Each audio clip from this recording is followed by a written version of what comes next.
kapatid ko si Tanggal sa tutulan.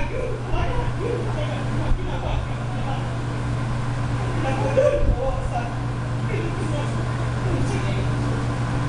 Hindi ko pinatawag po sa kanya. Nasana po kayo sila trabaho sa hindi na sila naawa ng mga kapatid natin po. Siguro po iniisip na nila yung sahod sila. Hindi nila ginagawa.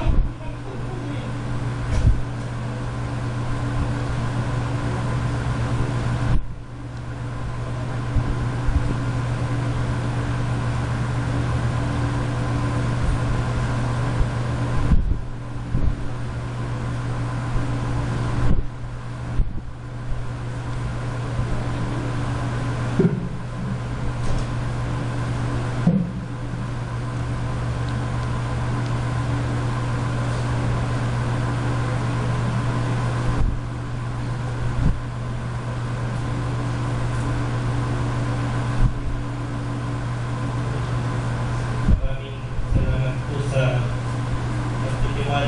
pagpapahayag ng kalagayan po ng inyong anak. Nakikita po natin yung picture ni Junity.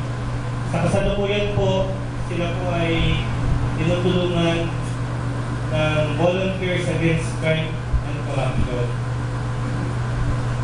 Hindi lamang po migrante ang tumutulong at may karanasan sa ating pamahalaan, kundi yung iba't iba pong organization. Ngayon po, ilan pa nga ba ang Mary Jane na nakakulong at nakabingit sa kamatayan? Ilan pa nga bang Junity ang nagtitiis sa kulungan? Ilan pa